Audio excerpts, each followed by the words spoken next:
Tidak ada satu ayat pun mengatakan Al-Quran itu mukjizat. Saya minta satu ayat Pak Kiai. Kalau ada Al-Quran itu mukjizat, ya tunjukkan. Kalau Muhammad punya mukjizat, itu. Saya bacakan ayat-ayat dalam Al-Quran, pakai Al-Quran sendiri.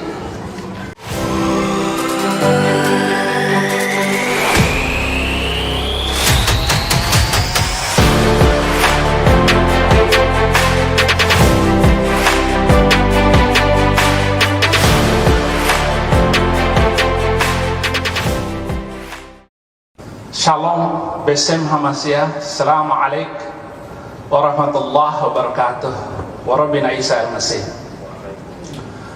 Terima kasih, kesempatan ini saya akan pergunakan maksimal.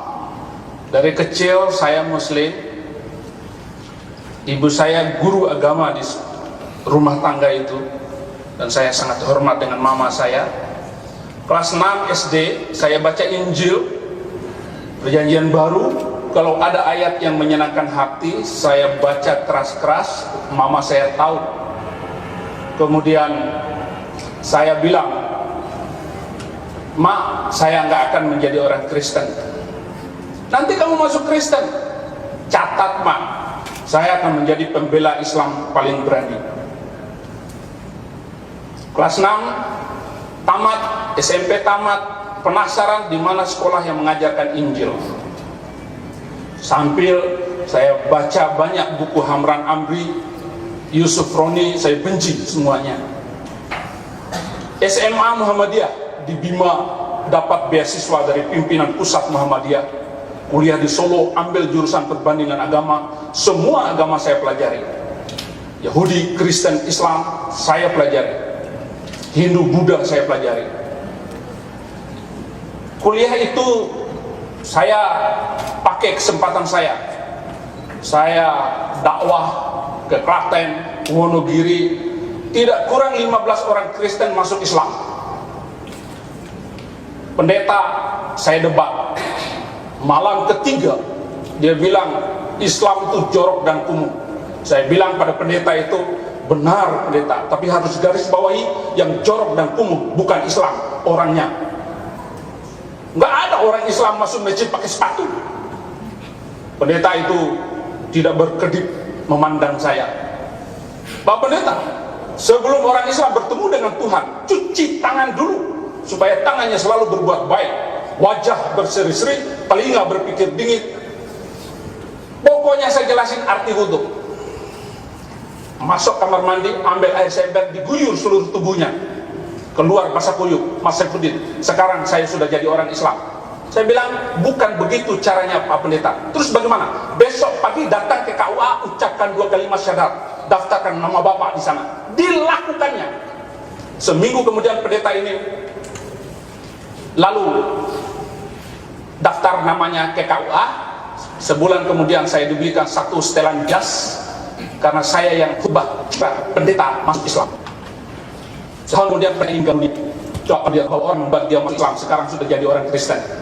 Kasihan dia dulu. Inilah peta sesat yang disesatkan orang sesat. Tapi sekarang sudah mendapat kebenaran di dalam Yesus Kristus. Saya bilang kalau ada sepotong ayat, ada Muhammad dalam Injil, saya masuk Islam lagi. Nggak ada satu potong pun. Itu saya pertaruhkan. Saya bukan belajar sembarangan, tetapi saya sungguh-sungguh belajar bahwa tidak ada nama Muhammad dalam Perjanjian Baru maupun Perjanjian Lama, dalam bentuk kata apapun atau rumpun kata apapun. Bapak nanti boleh ungkapkan itu. Kita akan baca ayat sebelumnya dan ayat sesudahnya. Ini tantangan loh Pak Kiai.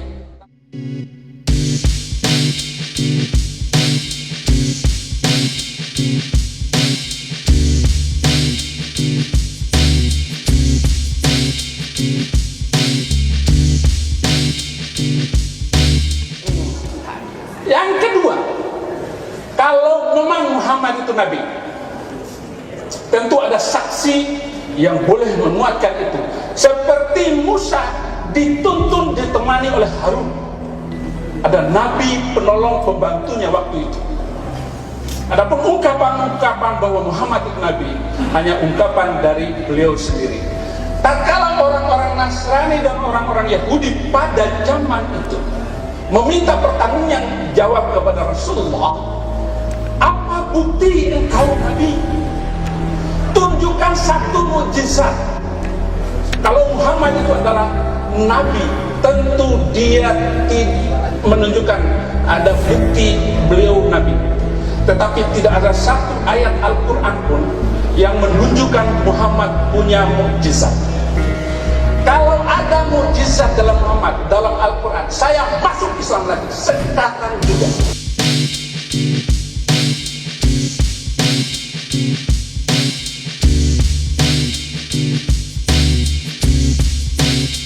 Tunjukkan satu ayat bahwa Muhammad punya mukjizat dalam Al-Quran. Tetapi apa yang saya baca di dalam Al-Quran tentang mukjizat, katakan kepada mereka bahwa mukjizat itu urusan Allah, dan saya adalah orang-orang yang menanti seperti kamu semua. Jadi Nabi Muhammad sampai sekarang itu sedang menanti mukjizat. Sudah 1400 tahun sampai hari ini. Terima kasih, Tuhan Yesus memberkati.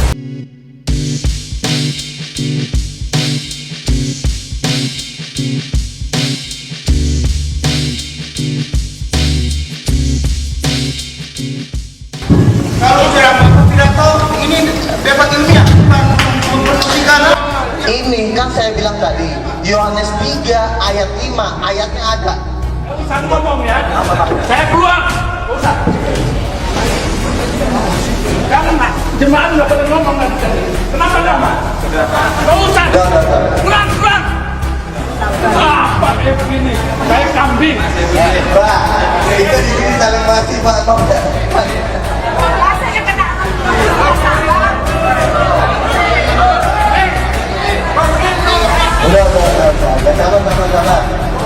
Bu, cari Allah itu gak gampang. Udah.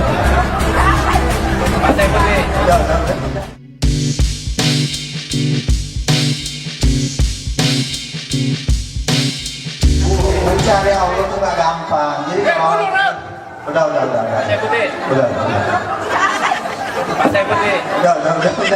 Udah. Mencari Tuhan itu tidak mudah. Jadi kalau ada pekerjaan seperti ini kita harus memang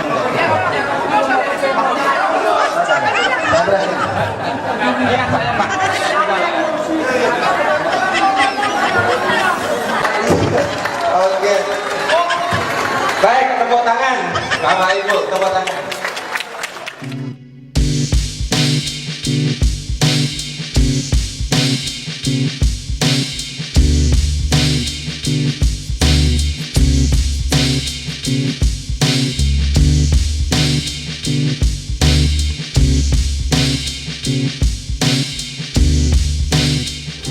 Insyaallah semuanya dirahmati dan dimuliakan oleh Allah Subhanahu wa taala. Saya kebetulan pembicara terakhir, mungkin bisa porsinya dilebih dikit. Tadi menarik sekali ya. Kalau saya mengamati pembicara-pembicara dari pihak mereka ini kebanyakan udah keluar dari konteks yang sebenarnya ini, yang sedikit yang masuk, kebanyakan keluar.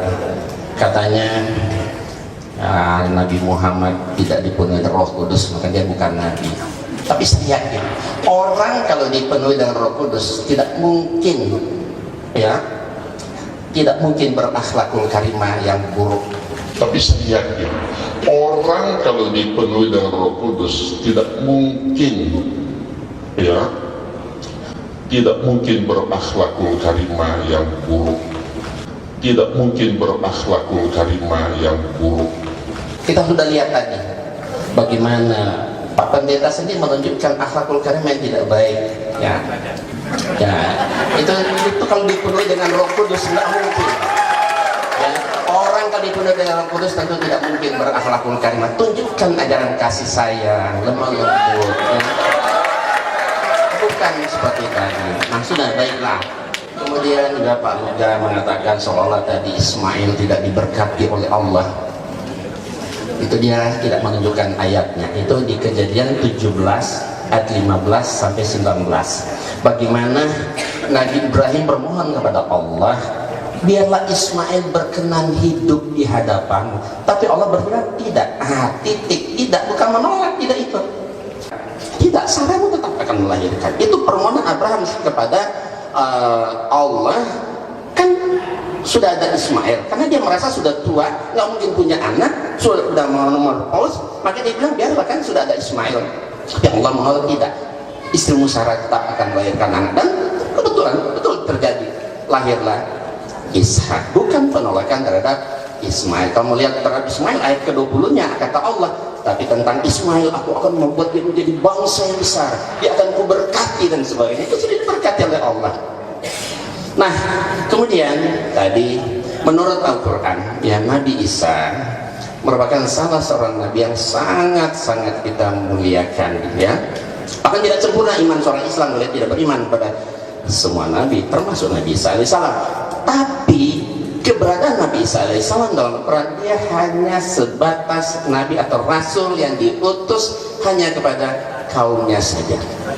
Wa yu'allimul kitab wal hikmata wa tawrata wal injil wa rasulan ila bani Israel. Dan dia mengajarkan kepada Isa kitab, hikmat, Taurat dan Injil, dan menjadi rasul kepada Bani Israel saja. Kemudian kami menjadikannya sebagai teladan bagi Bani Israel. Bahkan di dalam Al-Quran di surat As-Saff ayat 6, ya, justru Isa sendiri yang memberi kesaksian. Kata Isa, hai Bani Israel, sesungguhnya aku ini hanya utusan Allah kepadamu, ya, membenarkan yang sebelumnya dari Taurat, memberi kabar gembira dengan seorang rasul yang akan datang sesudahku, namanya Ahmad. Nah, inilah Ahmad, inilah yang Bapak bilang tadi, paralektos, ya, di dalam, ya, bahasa Yunani itu Ahmad, dalam bahasa Arab yang terpuji, seorang penolong yang lain maksudnya tadi, gitu, ya. Cuma kita tidak membahas khusus panjang itu, ya. Kita memberikan bukti-bukti tentang kerasulan Nabi Muhammad di dalam kitab-kitab yang turun sebelumnya. Nah, kenapa, ya, Allah mengutus Nabi Muhammad yang menjadi rasul terakhir, penutup para nabi, khataman nabiin? Karena semua nabi sejak Nabi Adam sampai Isa alaihissalam, ya, orang Kristen bilang Yesus, mereka itu sebenarnya hanya diutus untuk kaumnya saja. Nabi Isa alaihissalam diutus hanya untuk Bani Israel saja, bukan untuk seluruh dunia, seluruh alam semesta. Maka jadi ibarat semua nabi sejak Adam sampai Isa, mereka itu cuma nabi-nabi lokal, ya kan? Nabi lokal. Makanya perlulah orang Allah mengutus seorang rasul terakhir, ya, dengan membawa wahyu yang terakhir Quran dan agama antara Islam. Untuk apa? Untuk menggantikan apa yang pernah diutus dan diturunkan sebelumnya menjadi satu agama yang rahmatan lil alamin, berlaku untuk seluruh alam semesta, berlaku untuk seluruh manusia. Wa ma arsalnaka illa rahmatan lil alamin wa ma arsalnaka illa kafatan linnas bazira wa nazira walakin aktsaran nasi la ya'lamun. Tidaklah kami utus engkau Muhammad melainkan kepada semua manusia untuk membawa berita gembira dan peringatan, tetapi kebanyakan manusia tidak mengetahui. Nah, ternyata apa yang dikatakan oleh Nabi Isa alaihissalam tersebut itu ternyata benar.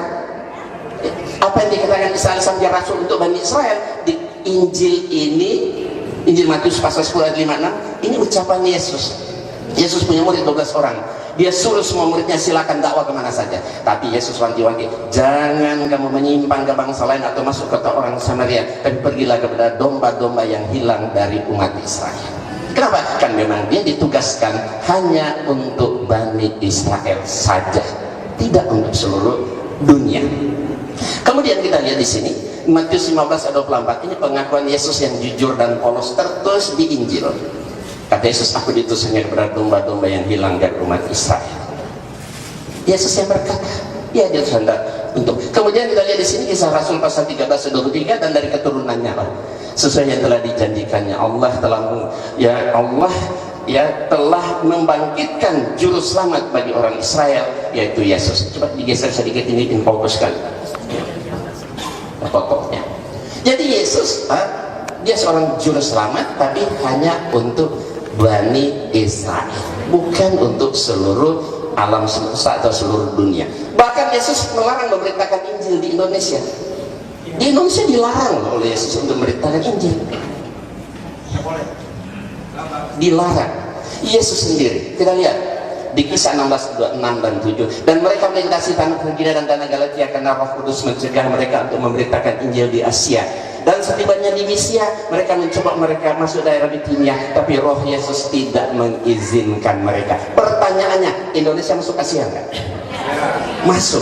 Berarti Indonesia termasuk yang dilarang oleh Yesus untuk memberitakan Injil. Kenapa? Karena dia diutus hanya untuk Bani Israel saja, ya, tidak untuk seluruh dunia, tidak untuk seluruh alam semesta.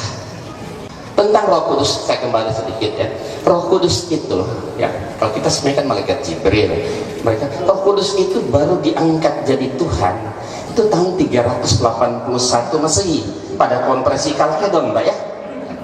Bapak sendiri paling ngerti. Yesus diangkat jadi Tuhan tahun 325 Masehi. Konferensi ini saya Pak ya. Jadi Yesus diangkat jadi Tuhan itu diibaratkan kita muktamar.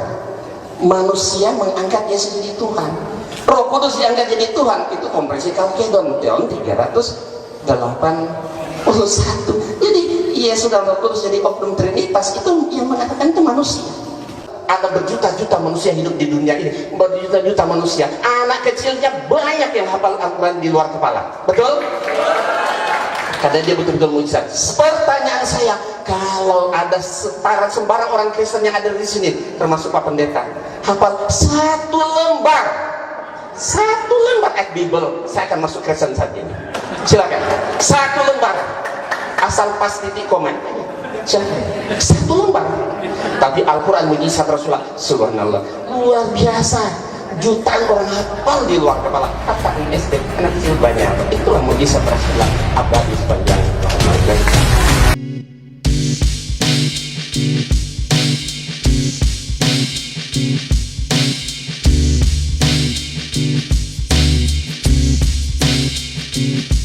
Tidak ada satu ayat pun mengatakan Al-Quran itu mujizat. Saya minta satu ayat Pak Kiai. Kalau ada Al-Quran itu mujizat, ya tunjukkan. Kalau Muhammad punya mujizat, itu. Saya bacakan ayat-ayat dalam Al-Quran. Pakai Al-Quran sendiri. Wa yaquluna la anzala alaihi ayatun mir rabbi faqul innamal ghaibu lillah fantaziru inni ma'akum minal muntazirin.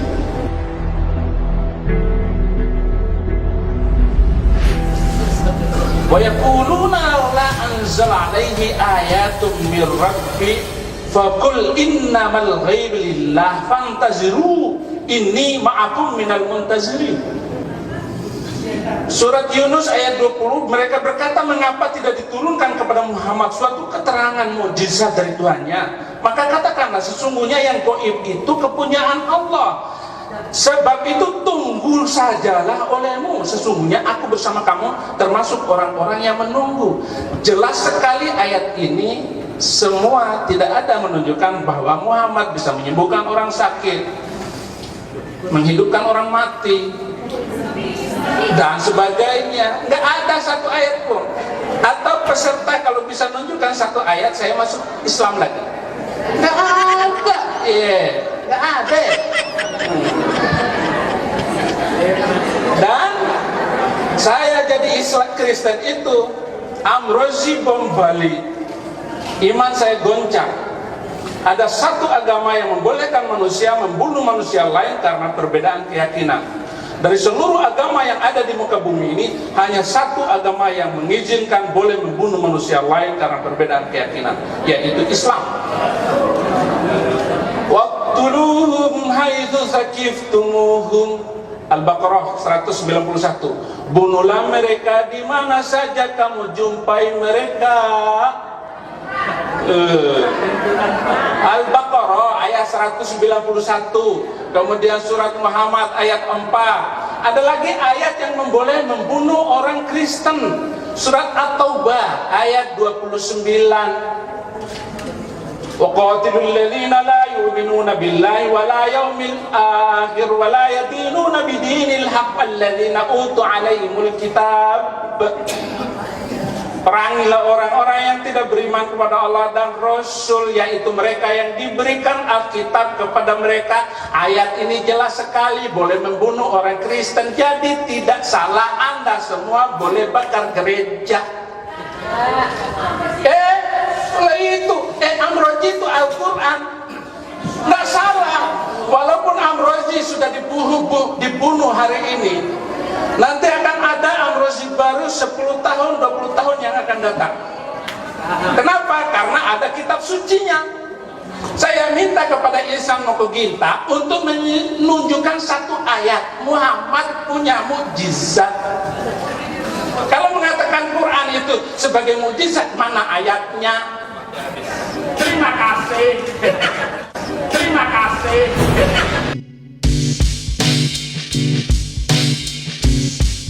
Bahkan ada mukjizat Nabi Isa dalam Al-Quran yang tidak ada dalam Bible.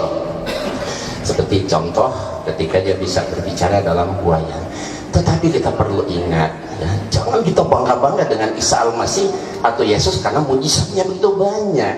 Mukjizat Yesus yang begitu banyak itu terjadi di Iznillah, atas izin.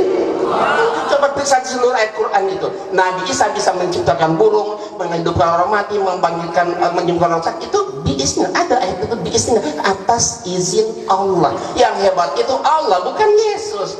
Yesus nggak bisa berbuat apa-apa kalau tidak dikabulkan oleh Allah. Kalau tidak dikabulkan oleh Allah. Banyak ayat Bible Yesus mengaku nggak bisa berbuat apa-apa. Ya, Yesus ketakutan sama malaikat, ya kan? Kenapa? Karena dia manusia, dia bukan nabi. Jadi semua mukjizat Nabi Isa semua terjadi atas izin Allah. Sesungguhnya aku ini Allah, maka sembahlah aku saja. Itu yang saya tanya. Tapi kan tidak ada ayat seperti itu. Kalau ada, saya kan masuk Kristen juga saat ini. Tapi memang itu tidak ada. Nah, kalau masalah membunuh tadi, kita lihat ini ayat Bible. Siapa yang menyuruh menumpas? Tumpaslah, jangan ada belas kasihan, bunuh semuanya. Laki-laki, perempuan, harta, anak kecil menyusul, disuruh bunuh sama Allah. Inilah saya bilang ajaran teroris, sadis, bengis, biadab, teroris. Itu semua tertulis di Bible, bukan di Quran. Saya heran, surat Muhammad ayat 4, beliau menunjukkan surat Muhammad 4. Tolong dibaca Pak Ustadz dengan Pak Pendeta, hati-hati. Itu ada di kurung. Ya, apabila kamu bertemu dengan orang kafir di medan perang, itu dibuang, maka pancunglah batang leher mereka. Jadi boleh kita membunuh, tetapi terhadap orang kafir, dan itu pun di medan perang. Bukan asal orang ketemu orang Kristen bunuh. Kalau ketemu orang Kristen bunuh, maksudnya kita bunuh mereka semua kan? Enggak. Ayat itu coba baca, dalam kurung di medan perang. Yang namanya ketemu orang kafir di medan perang, masa tebas leher kita? Kan kita bunuh, kita dibunuh. Tapi kata Allah di ayat sambungannya itu, tawanan itu kamu boleh bebaskan. Tapi kalau ini mana tadi? Tapi kalau tadi ini apa? Bunuh semuanya, tumpas semuanya, jangan ada belas kasihan, bunuhlah semuanya, anak-anak maupun perempuan, ya, bahkan anak menyusul, lembu, semua binatang juga harus ditumpas, dibunuh tanpa belas kasihan. Oh, ini bergeser ya? Itu kali. Itu fokusnya kurang geser.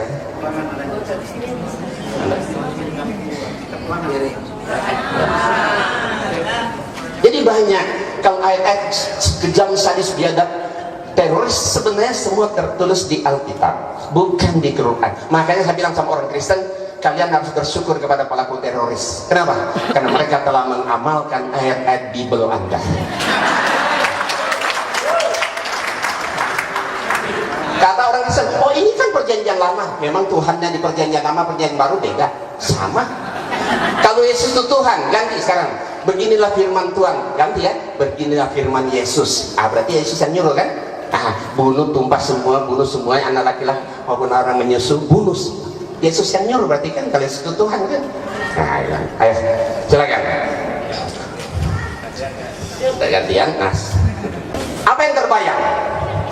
Apa yang terbayang kalau Yesus Tuhan ya? Kita lihat. Nah, bagaimana bayangan kita kalau Yesus itu Tuhan ketika Yesus baru lahir? Ya, kalau dibiarkan kan mati kan. Ketika Yesus selesai buang air besar, apa yang terbayang? Ketika dia masuk toilet, ketika dia lapar, ketika dia sedang membantu bapaknya sebagai tukang kayu, kira-kira apa yang terbayang kalau Yesus itu Tuhan dia? Sangat merendahkan Yesus kalau dia sebagai Tuhan, tapi kalau dia sebagai Nabi, anak Maryam, wajar, wajar. Ya, demikian. Terima kasih.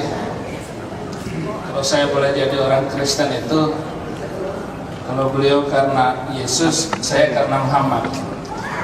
Saya harus menjadi orang Kristen karena Nabi Muhammad menyuruh. Dan dalam Al-Maidah ayat 47, waliyahkum ahlal injil bima anzalallahu fi wa man lam yahkum bima anzalallahu fa ulaika humul fasiqun.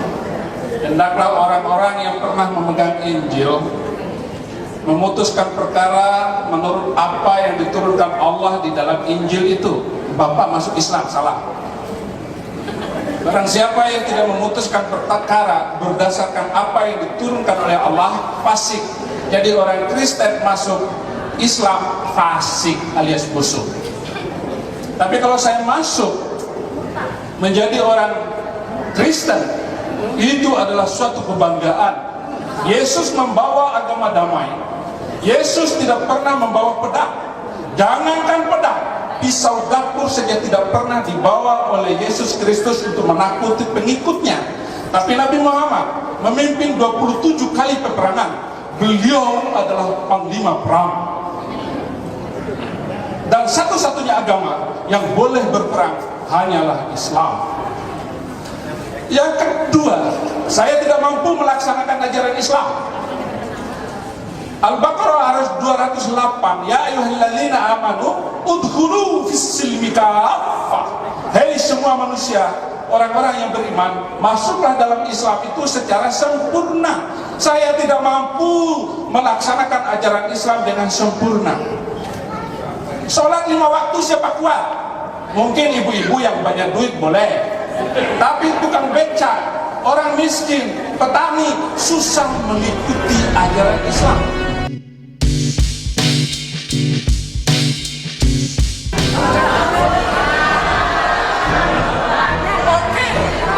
Dalam Al-Maidah ayat 44. Salam gitu. Ayat 44. Barang siapa yang tidak memutuskan perkara berdasarkan hukum Allah, maka mereka adalah kafir. Saya sampai sekarang tidak mampu melaksanakan ajaran Islam dengan sempurna karena hukum Allah harus ditegakkan. Al-Maidah ayat 38. Wasyaribu wasyaribatu faqta'u awdiyahuma. Orang pencuri laki dan pencuri perempuan, potonglah tangan keduanya. Sampai hari ini hukum Islam tidak bisa berlakukan, apalagi di Indonesia. Saya masuk dan mengikuti ajaran Yesus Kristus yang telah memaafkan semuanya, mengampuni semuanya. Ada wanita yang berzina, diampuni dan dilepaskan. Tetapi pada zaman Nabi Muhammad, seorang wanita yang berzina dirajam sampai mati.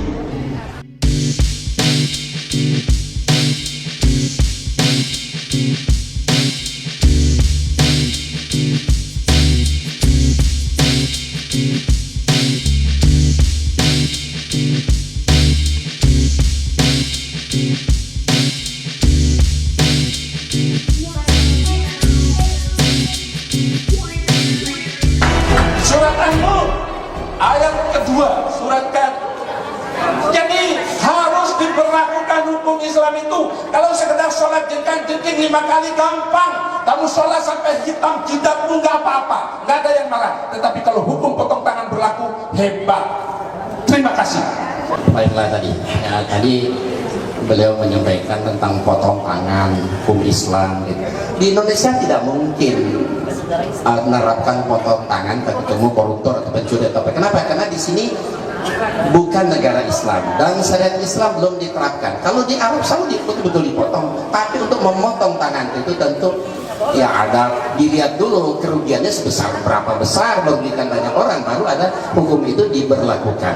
Nah, kalau di Indonesia berlaku hukum Islam, ya pasti kisos itu harus juga diberlakukan. Tapi kenapa tidak diberlakukan? Karena negara kita bukan negara Islam. Nah, masalah surat Al-Maidah 44, 46, 47 kan nggak salah. Wa lam yakum bima anzalallahu bahwa humul kafirun fasikun zolimun. Itu kan ada 3. Kalau apabila kalian tidak harus yang pada Alkitab itu harus memakai hukum sesuai dengan di Injil itu. Kalau tidak, dia zolim, kafir, ya dan sebagainya. Jadi itu hanya berlaku untuk Bani Israel. Jadi kalau di Indonesia berlaku syariat Islam, orang sendak ya pakai aja hukum itu. Bagaimana syariat Injil, orang yang mencuri sama juga, ya kan, dipotong, bahkan dibunuh, orang membunuh dibunuh, gigi ganti gigi, mata ganti mata, ya nyawa ganti nyawa, itu juga kan banyak di Alkitab tentang kisah seperti itu. Nah, kalau kita lihat pertanyaan dari jamaah. Ya. Mas, kalau kita lihat justru ayat yang membunuh dengan pedang itu di Alkitab itu ratusan, banyak sekali. Coba kita lihat, Tuhan menyuruh masing-masing membunuh temannya, tetangganya, bahkan supaya dapat berkat. Supaya dapat berkat Allah, kita harus bayar dengan jiwa anak laki-laki saudara kita supaya kita dapat berkat. Apakah ya supaya dapat berkat Tuhan kita harus bunuh saudara kita laki-laki, ya, anak laki-laki kita, tetangga kita, teman kita? Ini ajaran apa? Ya, ini ajaran apa? Betapa sebenarnya biada. Di Al-Quran kan nggak ada ajaran-ajaran seperti ini. Pertanyaan terakhir tadi Pak Insan, Ya. bagaimana hukumnya ketika orang Kristen pura-pura masuk Islam menyusup, orang Islam pura-pura masuk Kristen menyusup? Bagaimana etika beragama dalam konteks itu? Ya, kalau dia berpura-pura, ya tentu kita harus cegah. Kalau kita tahu, kita harus usir, keluarkan, ya, karena di sini tidak berlaku syariat Islam, ya tentu saja tidak harus dihukum pancung atau dibunuh dan sebagainya. Tapi kalau kita tahu dia berpura-pura, ya kita harus cegah, ya kan? Karena itu mungkar, ya kita harus cegah dia, keluarkan dari Islam dan sebagainya. Begitu juga tentu sebaliknya, karena memang banyak orang-orang Islam yang ada orang Islam juga yang masuk ke Kristen, orang Kristen juga ada juga yang menyusup ke orang Islam. Ya banyak, teman-teman saya juga ada beberapa yang bekerja seperti itu, tapi masuk ke sana dalam rangka apa? Ya kan, dia ingin mengetahui lebih jelas, tahu tentang apa di Kristen. Orang Kristen juga begitu kan. Nah itu kan usaha-usaha untuk membongkar rahasia dari setiap agama. Apakah betul Islam dan Kristen selamanya tidak akan bisa diketemukan? Insya Allah bisa, kalau menurut saya. Insya Allah bisa, asal satu modal saya, jujur. Itu saja. Kalau kata saya, siapapun orang Kristen mau jujur ketemu saya, insya Allah sekali ketemu pasti dia kalah. Asal satu, jujur, ya kan? Selama dia tidak jujur, dia nggak mau terima satu kebenaran, itu percuma. Asal mau jujur, berapa ratus orang Kristen yang saya Islamkan, kenapa? Dia datang dengan jujur dan dia betul-betul ingin mencari kebenaran. Asal betul-betul mencari kebenaran, insya Allah.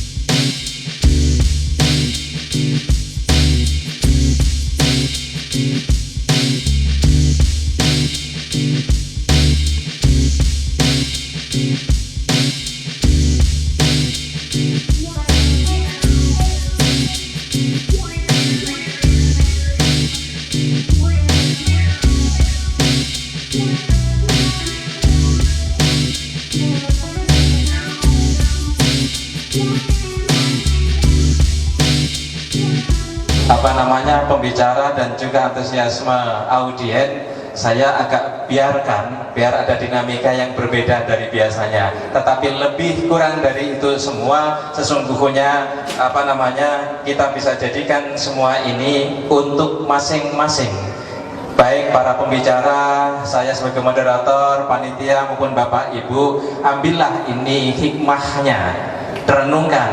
Imam Hanafi pernah mengatakan, pendapatku benar, tetapi bisa jadi mengandung kesalahan. Ulang dan renungkan. Pendapatmu salah, tetapi bisa jadi ada titik-titik kebenaran yang bisa saya jadikan renungan.